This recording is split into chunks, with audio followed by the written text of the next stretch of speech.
The night sky flashed with lightning as rain poured down on John Miller's small cabin in the woods of Maine. The wind howled through the trees, bending them almost to the breaking point. John sat by his fireplace, a book in one hand and a cup of tea in the other. At 52 years old, the former engineer enjoyed his quiet life away from the city. A loud crash made him jump to his feet. It wasn't thunder. The sound came from somewhere in the forest behind his home. John put down his book and peered through the window, but the darkness and rain made it impossible to see anything. Probably just a fallen tree, he muttered to himself. But something told him to check. He grabbed his raincoat, flashlight, and boots. The rain soaked him almost immediately as he stepped outside. John walked slowly, pointing his flashlight at the trees. The beam of light caught something reflective about 200 yards into the woods. As he got closer, his mouth fell open. A metal object about the size of a small car had crashed into the ground. It wasn't a plane or helicopter. The smooth, oval shape looked like nothing John had ever seen before. Steam rose from its surface where raindrops hit the hot metal. "Hello? Is anyone there?" John called out, approaching carefully. Part of the oval object had cracked open, revealing a soft blue light inside. John's heart raced as he peered in. What he saw made him stumble backward. A small figure lay inside on what looked like a cushioned seat. It wasn't human. The child-sized being had blue skin that seemed to shimmer even in the dim light. Patterns on the skin glowed faintly with each breath. John stood frozen, his mind trying to process what he was seeing. The being looked injured. A dark liquid that might have been blood seeped from a cut on its arm. "This can't be real," John whispered, but he knew what he was seeing. An alien. A real alien had crashed in his woods.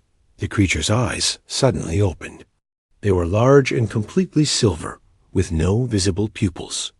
The alien child, John could tell it was young from its size, looked at him with fear. It tried to move away, but winced in pain. John raised his hands to show he meant no harm. "It's okay. I won't hurt you." To his shock, the alien spoke. "Help," it said in a soft voice that sounded female. "Please help." John's instincts took over. Alien or not, this was a child in need. He reached into the craft and carefully lifted the small blue figure. She was lighter than he expected, maybe 40 pounds at most. The alien child didn't resist, but kept her silver eyes fixed on his face. "I'm going to take you somewhere warm and dry," John said, not sure if she understood. The rain continued to pour as John carried the alien back to his cabin. Once inside, he gently laid her on his couch and grabbed a first aid kit. The cut on. Her arm still leaked the strange dark liquid. "I'm John," he said, pointing to himself. "What's your name?" The alien watched him for a moment before answering. "Lyra," she said, her voice musical and strange. "Lyra," John repeated. "You speak English?" "Some words, learned from signals," she replied, clearly struggling with the language. John cleaned the cut on her arm as gently as he could. The alien skin felt smooth, almost like silk. Around her neck hung a beautiful pendant that seemed to pulse with energy. "What happened to you? How did you get here?" John asked. Lyra's face changed in a way that clearly showed sadness, even on her alien features. "Bad people. They came. Had to run." She touched the pendant. "Must hide." John nodded, not fully understanding, but getting the basic idea. She was running from something or someone. "Are there others looking for you?" he asked. Fear flashed in her silver eyes. "Yes, bad ones. Please not tell." John thought about what he should do. Call the police? The military? Scientists? But looking at the frightened child, he couldn't bring himself to make that call. Whatever she was running from had terrified her. And if he reported finding an alien, what would happen to her? Would she be treated with care or as a specimen? To be studied? You can stay here tonight, John said finally. We'll figure things out tomorrow. Relief washed over Lyra's face. The patterns on her blue skin glowed a little brighter. John prepared the spare bedroom, which hadn't been used in years. He found old clothes that might fit her, a t-shirt that would work as a nightgown on her small frame. You can sleep here, he said, showing her the room. You'll be safe. Lyra looked around the simple room with wonder. She touched the bed, the wooden dresser, the lamp on the knitstand. Thank you, John, she said, pronouncing his name carefully. After making sure she was comfortable, John went to his own room but couldn't sleep. He kept thinking about the crashed ship in his woods and the alien child now sleeping under his roof. What had he gotten himself into? What was he supposed to do with an alien? In the morning, John made breakfast, scrambled eggs and toast. He wasn't sure what Lyra could eat, but decided to offer human food and see her reaction. When Lyra came into the kitchen, she looked better. The cut on her arm had almost completely healed overnight. She wore the t-shirt he had given her, which hung down to her knees. Good morning, John said, trying to act normal, as if having breakfast with an alien child was an everyday occurrence. Lyra smiled, showing teeth that looked similar to human teeth, but slightly sharper. Morning good, she replied, mixing up the words. She stared at the food with curiosity before carefully tasting the eggs. Her face lit up, and the patterns on her skin glowed brighter. Good, she exclaimed, and began eating with enthusiasm. As they ate, John noticed a small device in Lyra's hand. She saw him looking and held it out. When she pressed a button, it projected a three-dimensional image of stars and planets into the air. Above the table.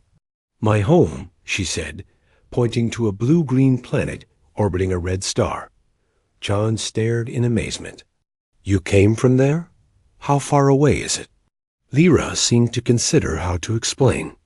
Many light cycles, she finally said. Their breakfast was interrupted by the sound of a vehicle approaching the cabin. John looked out the window and saw his friend Kate Martinez's car coming up the driveway. Kate was the local doctor and one of the few people who ever visited him. Fear flashed across Lyra's face. The star map vanished as she quickly hid the device. Friend, John assured her. But maybe you should go to your room for now. Lyra nodded and disappeared just as Kate knocked on the door. As John greeted Kate, he didn't notice the small, sophisticated drone hovering high above his cabin, transmitting images to a cloaked ship that had just entered Earth's orbit. 3 months passed since John found Lyra in the crashed pod. Life had changed in ways he never could have imagined. The alien child now lived in his spare bedroom, which he had decorated with drawings of strange planets and stars. Her English improved every day, partly from watching TV and partly from John's patient teaching. John sat at the kitchen table, watching Lyra eat cereal. Her blue skin had a healthy glow, and the patterns that ran across her arms pulsed gently with her heartbeat. We need to talk about school, John said. He had been putting off this conversation. Lyra looked up from her bowl. I know many things already. Yes, you're very smart, John agreed. Last week, she had fixed his broken radio using only kitchen tools. But people will ask questions if a child your age isn't in school. And you need to be around other kids. Lyra frowned. Other kids will see I am different. John had thought about this problem for weeks. We've been practicing, remember? The special makeup covers your skin color, and the sunglasses hide your eyes. As long as you wear long sleeves and pants, no one will know. What about my name? My real home? We stick to our story. You're my niece from California. Your parents are working overseas. Your name is just Lyra Miller. Lyra nodded slowly. I remember the story. She hesitated. But what if I move things again? John knew what she meant. Last month, when she had a nightmare, he found her floating 3 feet above her bed. Another time, when she got excited watching a movie, all the books flew off the shelves. Just stay calm, like we practiced. No strong feelings at school. Kate. Martinez had been a huge help with creating Lyra's false identity. As the town's doctor, she created fake medical records and vaccination forms. She was the only other person who knew the truth about Lyra. The next day, John drove Lyra to Pine Creek Elementary School. She wore jeans, a long-sleeved shirt, and the special makeup Kate had found that covered her blue skin. Dark sunglasses hid her silver eyes. "Remember, I'll pick you up at 3 o'clock," John said as they parked. "If you feel scared or sick, tell the teacher to call me." Lyra squeezed his hand. "I will be careful, John." As he watched her walk into the school building, John felt a strange mix of pride and worry. For a man who had lived alone for years, having someone depend on him was both terrifying and wonderful. At home, John went into the woods behind his cabin. He had covered Lyra's crashed pod with branches and leaves, but he knew he needed to do something more permanent. The technology inside could change the world or put Lyra in danger. John spent the day digging a deep hole. By afternoon, he had pushed the pod into it and covered it with dirt and rocks. No one would find it now. When he picked up Lyra from school, she seemed quiet. "How was your first day?" he asked as they drove home. "Different," she said. "The teacher said I am very advanced in math. She wants me to join a special class." John smiled. "That's good, right?" Lyra didn't answer right away. "A boy tried to take my sunglasses. I almost almost made him fly away." John's hands tightened on the steering wheel. "But you didn't, right?" "No. I remembered our practice. Breathe in, breathe out, stay calm." "Good girl." John reached over and patted her shoulder. "It will get easier." That night, after Lyra went to bed, John called Kate. "She did well on her first day," he told her. "But we had a close call with her glasses." Kate sighed. "John, how long do you think you can keep this up?" "She's not human. Sooner or later, someone will notice." "What choice do I have?" John asked. "Turn her over to the government? They'd lock her up and study her like a lab rat." I know, Kate said. "I just worry about both of you." After hanging up, John checked on Lyra. She was sleeping peacefully, but her pendant glowed brighter than usual. John wondered again what it was. Lyra never took it off and changed the subject whenever he asked about it. Weeks turned into months. Lyra adapted to school life better than John had expected. Her teachers were impressed by her intelligence. She even made a few friends, though she never invited them to the cabin. One evening in winter, as snow fell outside, Lyra worked on complex math equations that looked more like college-level work than 4th grade. "John," she said suddenly, "someone was watching our house today." John looked up from his newspaper. "What do you mean?" "A car I didn't know. It stayed across the street for 1 hour and 17 minutes. "Maybe they were lost," John suggested, but felt uneasy. They had devices, looking devices. Lyra pointed to her eyes. "Binoculars?" John went to the window and looked out, but saw only darkness and falling snow.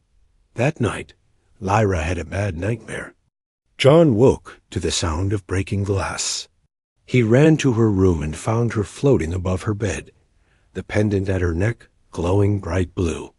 All the furniture was rising too, spinning slowly in the air. "Lyra, wake up!" John called. Her eyes snapped open, silver and frightened. Everything crashed to the floor at once. "They're coming," she whispered. "The hunters are coming for me." "It was just a dream," John said, sitting on her bed and holding her close. Lyra shook her head. "Not a dream. I can feel them. They found me." The next day, Sheriff Olivia Green stopped by the cabin. She had known John for years. "Just checking in," she said, stamping snow from her boots. "We've had reports of strangers in town.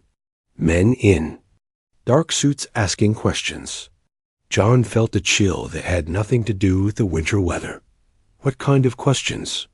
"Weird ones, about lights in the sky 3 months ago. About any new people in town." She looked at him carefully. "Anything unusual happening out here, John?"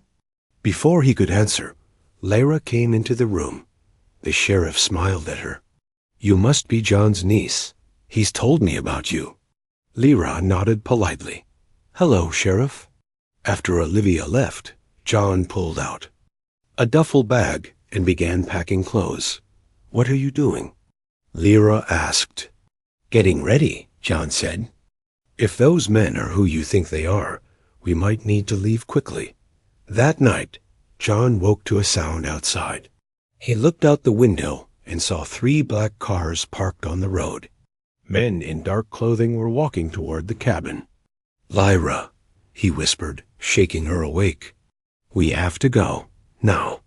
Her silver eyes reflected the moonlight as she grabbed her backpack, the one John had told her to keep packed for emergencies. "The back door," John said, "through the woods to Kate's house." As they slipped out the rear door, John heard someone banging on the front of the cabin. A voice called out, "By order of the collection agency, open up." John and Lyra ran into the dark forest, the pendant around her neck glowing like a small blue star guiding their way. John and Lyra ran through the dark forest. Behind them, flashlight beams cut through the trees as the men from the black cars searched for them. The winter air burned in John's lungs as he pulled Lyra along by her small hand. "Faster," he whispered. Though he knew her shorter legs were already moving as quickly as they could, a bright light suddenly hit them from above. John looked up and saw what looked like a helicopter, but it made almost no sound. Its spotlight pinned them like insects. "There!" shouted a voice from behind. "The target is with a human male." John pulled Lyra behind a large tree. "We're not going to make it to Kate's house," he said. "They're everywhere." Lyra's silver eyes were wide with fear, but she seemed calmer than John expected. She reached up and touched her glowing pendant. "I can stop them," she said quietly. "But you must not be afraid of what you see." Before John could ask what she meant, Lyra stepped out from behind the tree. She pulled off her sunglasses and faced the strange aircraft above them. "Collector." "Scum!" she shouted in a voice that sounded suddenly older and more powerful than her small body should produce. "You dare hunt a daughter of House Stellars?" She tore the pendant from her neck. Instead of falling, it floated in front of her. The blue glow grew until it was nearly blinding. The patterns on Lyra's skin, visible now where her makeup had rubbed, off began to shine like stars. John watched in amazement as Lyra raised her hands. The men running toward them suddenly stopped, as if they had hit an invisible wall. Their weapons floated out of their hands and bent into useless shapes. The aircraft above tried to move away, but it seemed stuck in place. Metal groaned as parts of it began to bend and twist. "Lyra," John said, his voice shaking. "What's happening? What are you doing?" Lyra didn't answer. Her attention was fixed on the men who had been chasing them. They were backing away now, some running in terror. The aircraft made a terrible noise, then dropped straight down, crashing into the trees about 50 yards away. No explosion followed, just the sound of breaking branches and crushing metal. Suddenly, Lyra collapsed. John rushed to catch her before she hit the ground. The glow from her skin faded, and the pendant fell into the snow beside them. "Lyra, are you okay?" John held her small body close, checking for injuries. Her eyes fluttered open. "Too much power," she whispered. "Not used to it," The pendant. It blocks most of my abilities.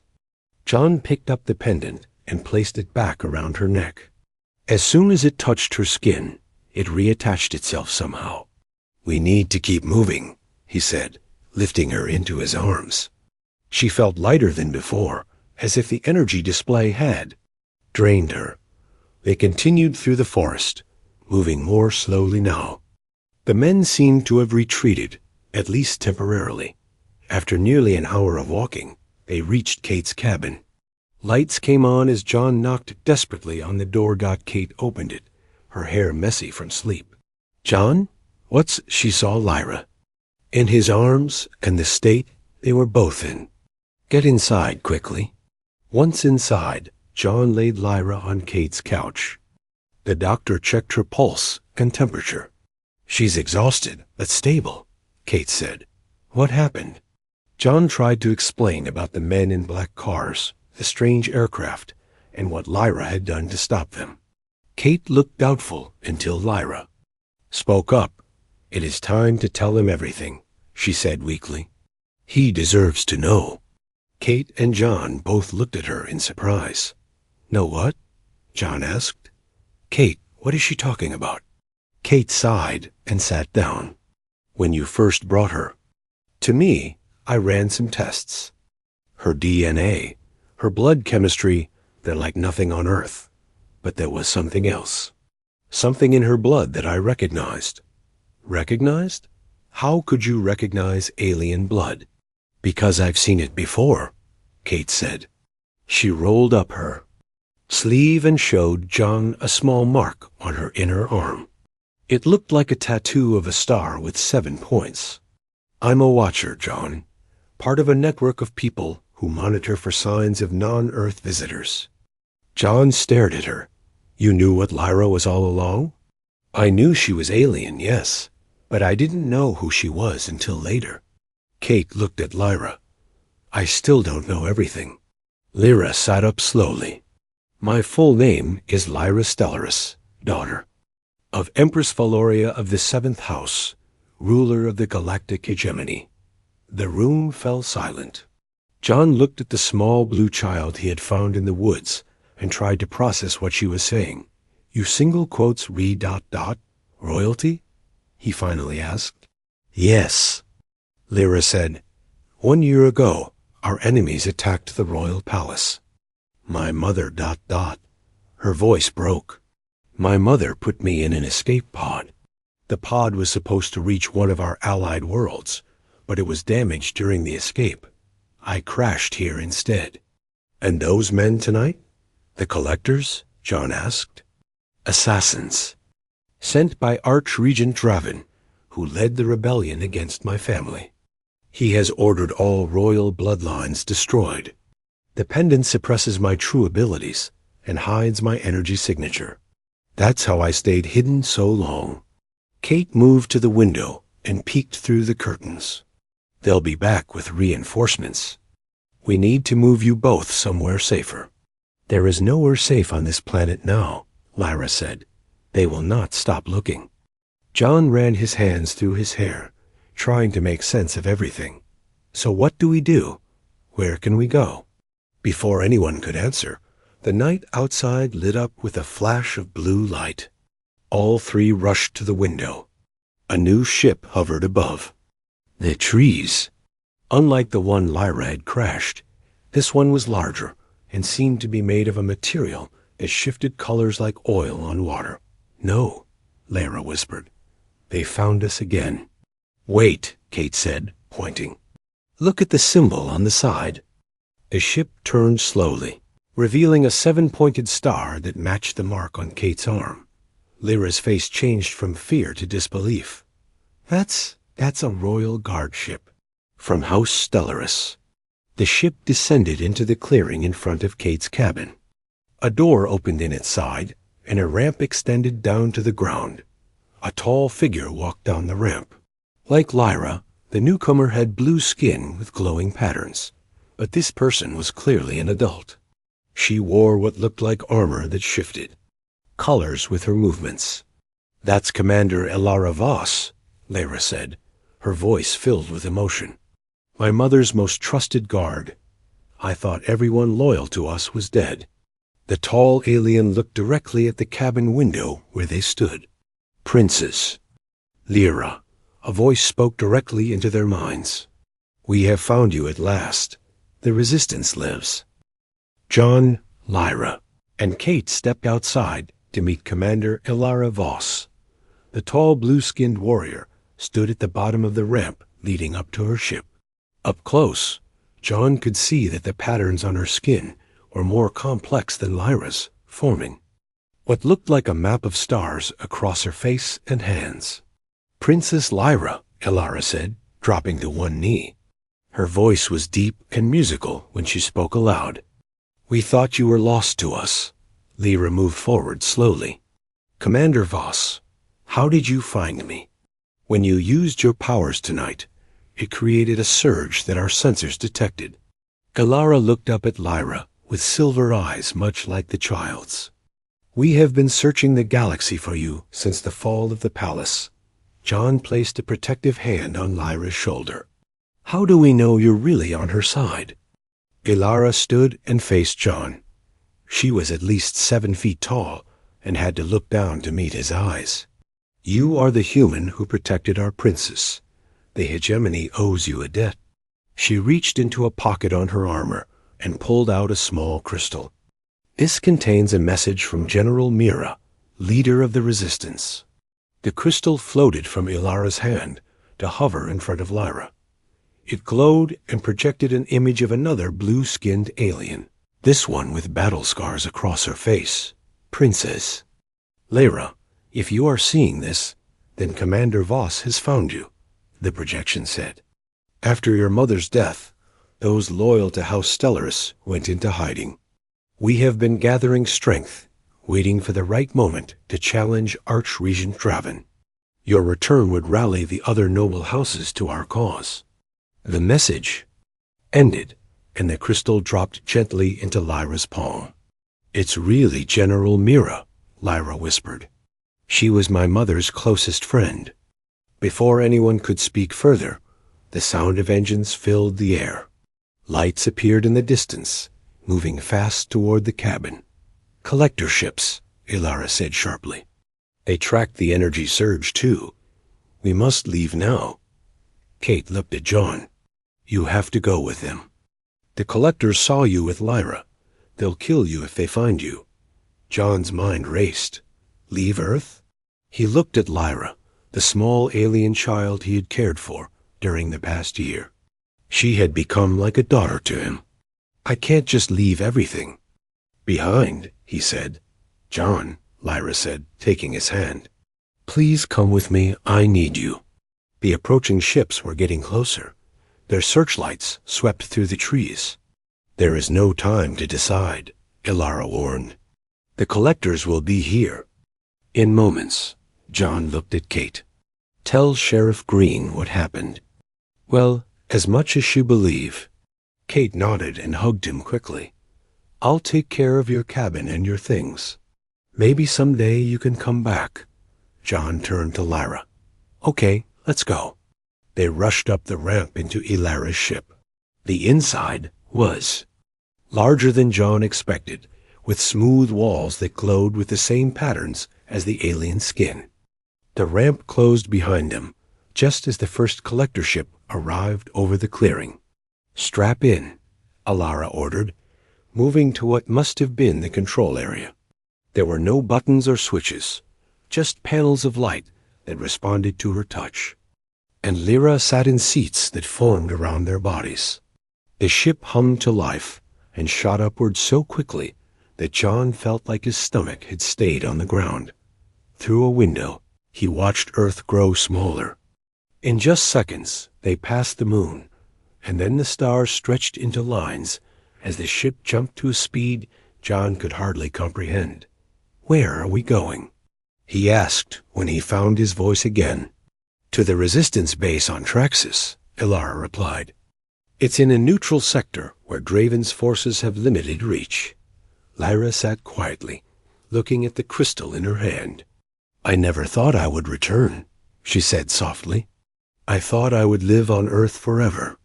Do you want to go back? John asked Dot. She looked up at him. No, I must face my duty, but I'm glad you're with me. Alara approached them. We have outrun the collector ships. We will reach Traxxas in 3 days. She looked at John curiously. No human has traveled this far into the galaxy before. I'm not sure I'm ready for all this, John admitted. Few are ready for war, Alara said. But you have already proven your courage by protecting the princess. Later, as Lyra slept in a chamber Alara had prepared for her, the commander showed John to the ship's observation deck. The view took his breath away. Stars and nebulae stretched in all directions, more beautiful than any photo from space he had ever seen.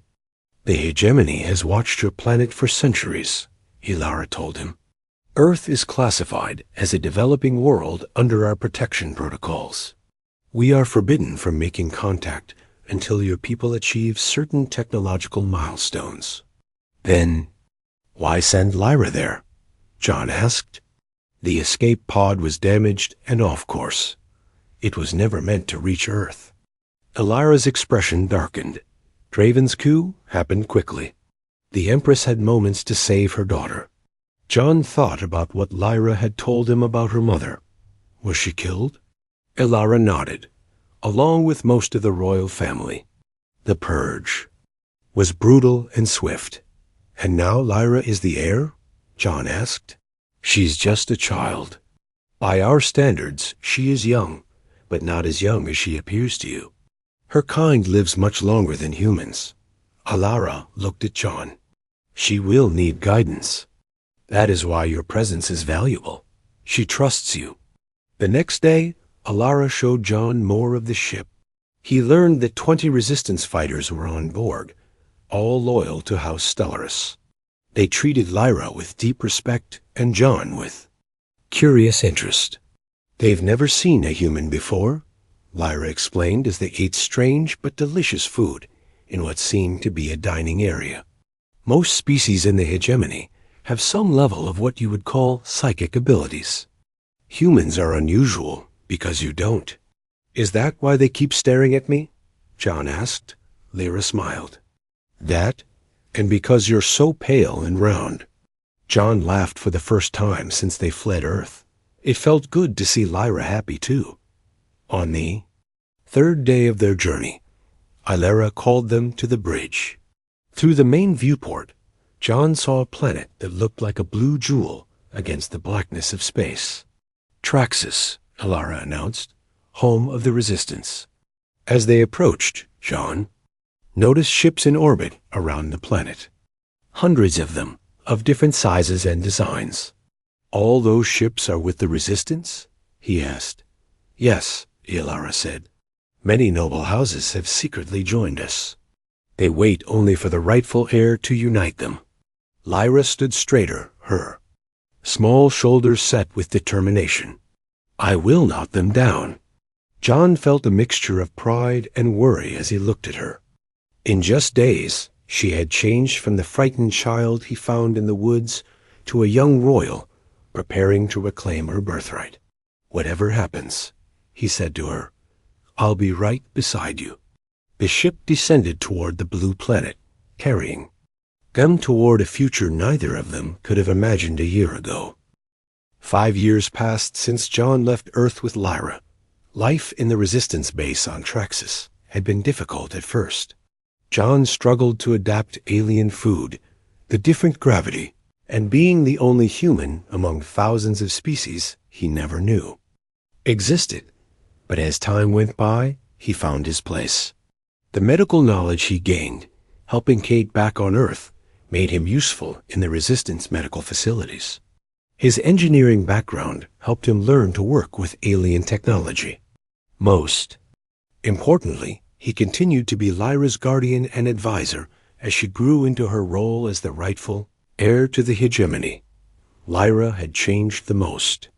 Now taller and more confident, she moved with the grace of royalty. The patterns on her blue skin glowed brighter as her powers developed. She no longer needed the pendant to control her abilities. Instead, She wore it as a reminder of her time. On Earth, John watched from the back of the Great Hall as Lyra addressed the leaders of the Resistance. At 17, she looked much more mature than her Earth age would suggest. "The time has come," she announced to the gathered aliens.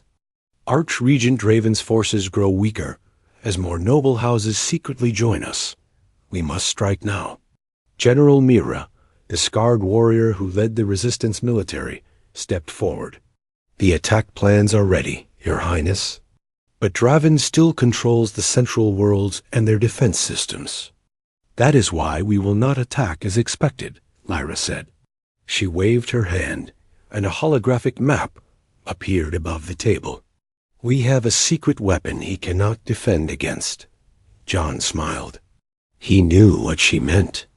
Over the past 5 years, Lyra had developed a new philosophy of leadership based partly on what she had learned during her time on Earth.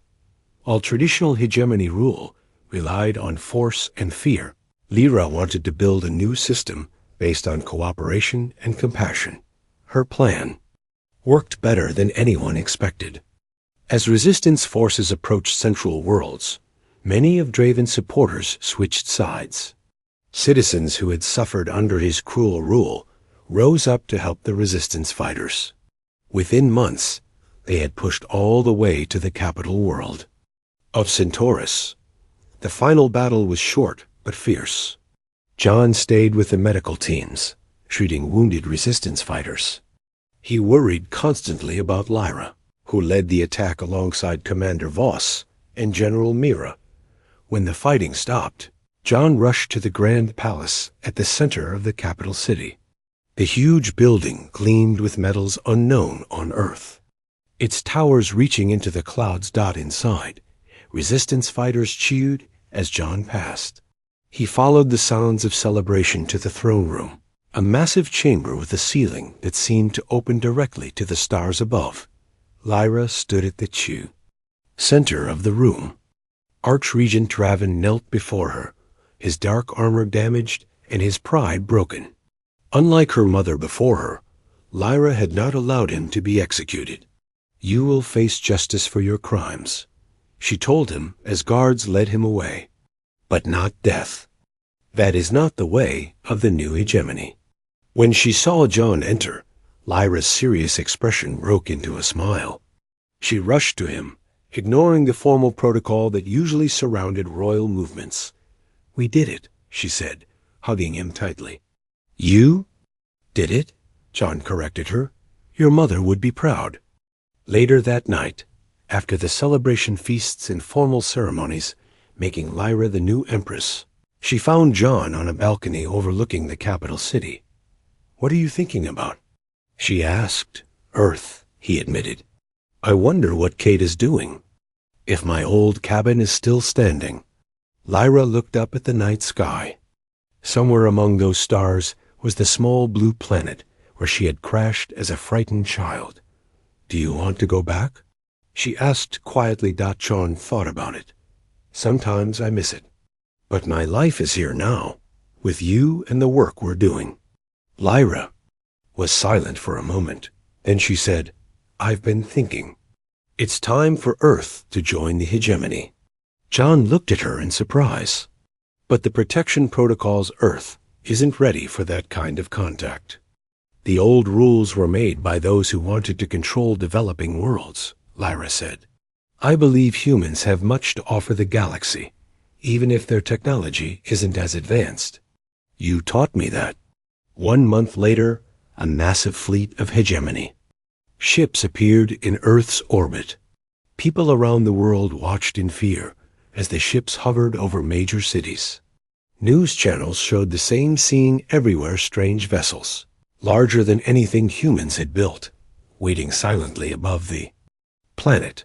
The United Nations called an emergency meeting as world leaders tried to decide how to respond to what they believed was an invasion. Military forces around the globe prepared for war, though everyone knew their weapons would be useless against such advanced visitors. Then, a single smaller ship descended toward the UN headquarters in New York. It landed gently on the plaza. Outside the famous building, news cameras from around the world focused on the ship as a ramp extended down to the ground. Two figures walked down the ramp. One was clearly alien, a tall, blue-skinned female with patterns of light moving across her skin. She wore elaborate robes and a crown that seemed to be made of living light. Walking beside her was a human man. He looked to be in his late 50s, though something about him seemed younger, as if he had been preserved somehow. He wore clothing similar to the aliens, but simpler. "People of Earth," the man said into the microphones thrust toward him. "My name is John Miller. 5 years ago, I left this planet with a child who needed my help. I returned today with Empress Lyra Stellaris of the Galactic Hegemony." Lyra stepped forward. "We come in peace," she said, her voice calm and clear. "Earth is being offered membership in the reformed Galactic Commonwealth. John Miller will serve as Earth's first ambassador, as he understands both our worlds." In the days that followed, John returned to his old town in Maine. Kate Martinez was waiting for him, older, but still the same friend he remembered. Sheriff Green was there too, along with other townsfolk who had wondered what happened to the quiet engineer and his strange niece. "I told them as much as I could," Kate said as they sat on the porch of his old cabin, which she had maintained, "in his absence. But no one really believed me until your ships appeared in the sky." John looked up at the stars, knowing that Lyra was up there, continuing her diplomatic mission around the world. "She changed everything," he said. "Not just for me, but for 2 civilizations. And it all started because you took in a lost child," Kate said. "Who would have thought?" John smiled. The small wooden carving he had made for Lyra during their first year together now sat in a place of honor beside her throne. She had told him it reminded her of where her journey truly began, with a simple act of kindness from an ordinary human who chose to help someone in need.